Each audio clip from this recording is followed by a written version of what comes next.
So the next family is gram positive. Next family is gram positive and catalase negative. So whenever the species catalase negative, it means it can form strips or pair, or it can form chain, so known as the streptococci. And in the streptococci, the next step to diagnose, there is a lot of species, so almost 6 to 7 species in the streptococci family. So in order to diagnose them, we do hemolysis test. So hemolysis. So if there are 2 or 3 results: hemolysis or not non-hemolytics. Hemolytic, in the hemolysis or hemolytic parts, we have the complete hemolysis and the partial hemolysis, and in the partial hemolysis we also have the 2 species. So the gram positive catalase negative and the partial hemolysis causing hemolysis causing organisms, they can produce a green colonies on the partial hemolysis agar plate. And the next step, in order to differentiate, there are 2 partial hemolysis species. So in order to differentiate them, we give 2 tests: either bile solubility and optogene antibiotic sensitivity or resistant. So this is the main test which tells us about either this species is strep pneumo or it is a strep viridans. So if the species is optogene sensitive and bile soluble, then it is streptococcus or strep pneumonia. As the name indicates that it is the most common cause of pneumonia of all ages. That's why we use vaccinate. We always recommend vaccinate the young and the elder persons in order to protect them from strep pneumo. So what are the virulence factor?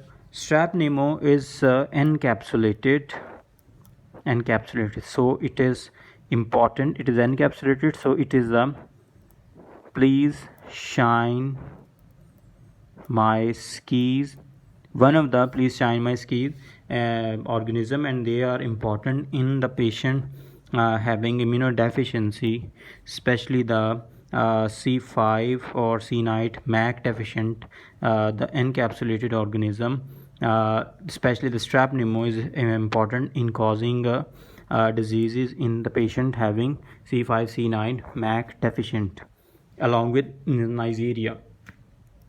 And these encapsulated strep pneumo also be used as an capsulated antigen for vaccination purposes. And encapsulated is also important in the evasion from the phagolysosome.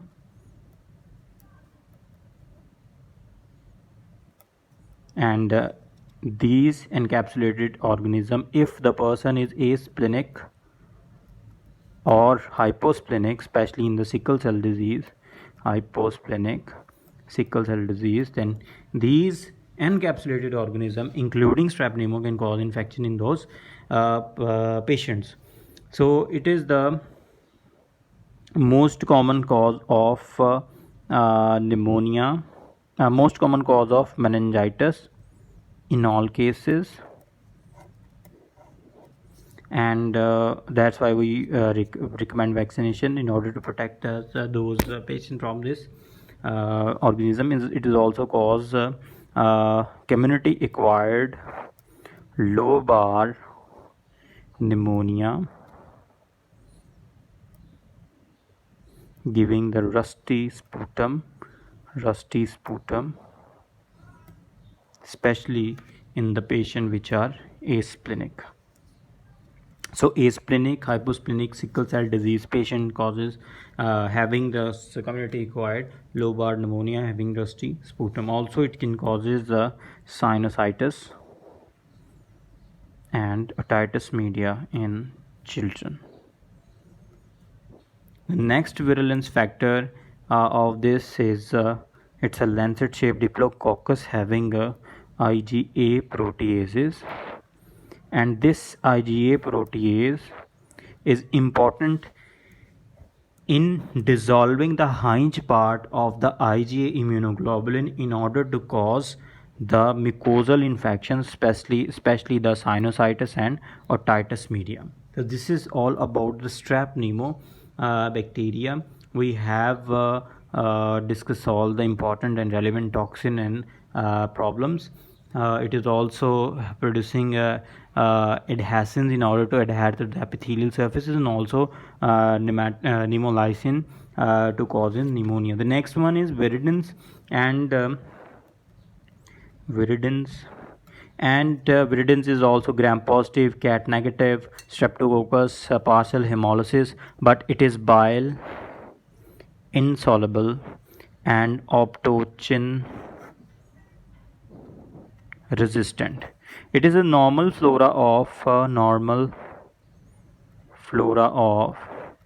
oropharynx, and if the person normal flora of oropharynx from the oropharynx it spread into the it disseminated into the body. So if a person having dental caries or having any kind of dental extraction or dental working, so the species of strep viridans, especially the streptococcus mutin or mitis, can spread into the blood and causing dissemination of the strep viridans. Also it is non-capsulated, this one is capsulated.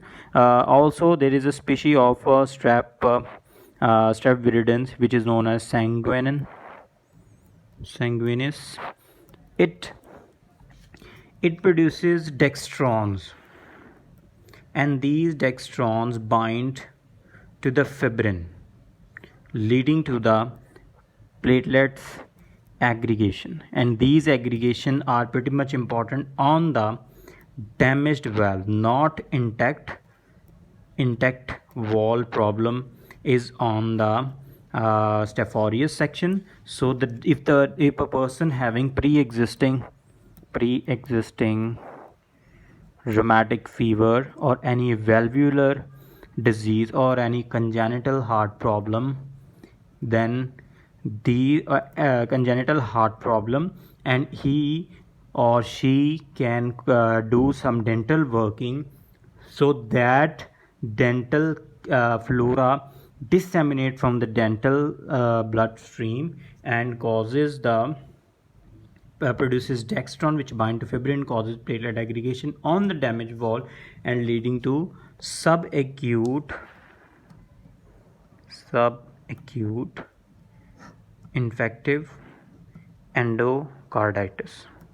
So that's why in our dental department, knowing the history of any cardiac problem is very much important in order to screen the patient from this infective endocarditis.